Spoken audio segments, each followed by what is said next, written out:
মমতা বন্দ্যোপাধ্যায়ের আমলে প্রশাসনিক অতি সক্রিয়তা, পুলিশি অত্যাচার, সাধারণ মানুষের উপর অন্যায় করা, এই সমস্ত কিছুর বিরুদ্ধে কঠোর পদক্ষেপ নিল বর্তমান রাজ্য সরকার। এক আইপিএস সহ 5 পুলিশ আধিকারিককে সাসপেন্ড করলেন খোদ মুখ্যমন্ত্রী।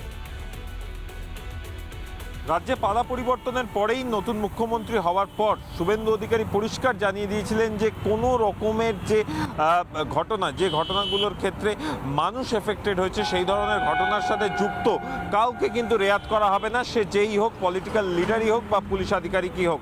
এর আগে আরজিকর কাণ্ডে 3 আইপিএসকে সাসপেন্ডের পর ফের কিন্তু পুলিশের বিরুদ্ধে যে অভিযোগ উঠেছিল গত সরকারের আমলে, যেখানে কালিয়াগঞ্জে এক ব্যক্তির গুলিতে মৃত্যু হয়। মৃত্যুঞ্জয় বর্মন দরজা খোলে, কালিয়াগঞ্জ থানার এএসআই মোয়াজ্জেম হোসেন তিনি সরাসরি বুকে গুলি করে মৃত্যুঞ্জয় বর্মনকে খুন করেন। প্রাথমিক তদন্ত করেছি, এএসআই মোয়াজ্জেম হোসেনকে সাসপেন্ড করা হলো। দলদাস পুলিশ, তৎকালীন পুলিশ যে মৃত্যুঞ্জয় বর্মনকে একদম গুলি করে হত্যা করেছিল, আমরা বহুদিন ধরে লড়াই করেছি। সেই লড়াইয়ের আমাদের যে সফলতা আমাদের মুখ্যমন্ত্রী তুলে দিয়েছেন। কাকদ্বীপে যেখানে মা কালীকে প্রিজন ভ্যানে তুলে নিয়ে যাওয়া হয় এবং তারপরে জগদ্ধাত্রী পুজোয় সেখানে বিসর্জনের ঘটনায় যেভাবে পুলিশ নির্বিচারে লাঠিচার্জ করেছে, সেই সমস্ত বিষয়ে কিন্তু পদক্ষেপ নিল বর্তমান সরকার। কৃষ্ণনগরে ঐতিহ্যবাহী জগদ্ধাত্রী পুজো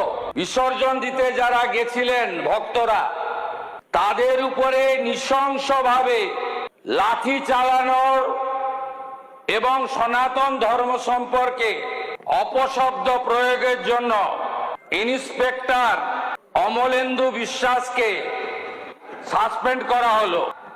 কাকদ্বীপের সূর্যনগরে মাতা কালীকে প্রিজন ভ্যানে তুলে থানায় নিয়ে যায়।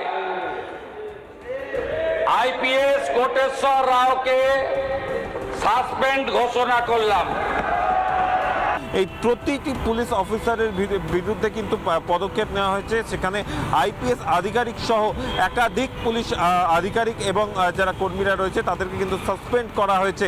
এবং এই কথা কিন্তু আজকে বিধানসভায় দাঁড়িয়ে ঘোষণা করলেন মুখ্যমন্ত্রী শুভেন্দু অধিকারী। ক্যামেরায় রবীন্দ্র শর্মার সঙ্গে অর্ণব মজুমদারের রিপোর্ট, রিপাবলিক বাংলা, কলকাতা। নানা ধরনের কন্টেন্ট দেখার জন্য লাইক করুন, শেয়ার করুন আমাদের ফেসবুক পেজ, সাবস্ক্রাইব করুন আমাদের ইউটিউব চ্যানেল। পাশাপাশি অন্যান্য ব্রেকিং নিউজের জন্য অবশ্যই চোখ রাখুন রিপাবলিক বাংলায়।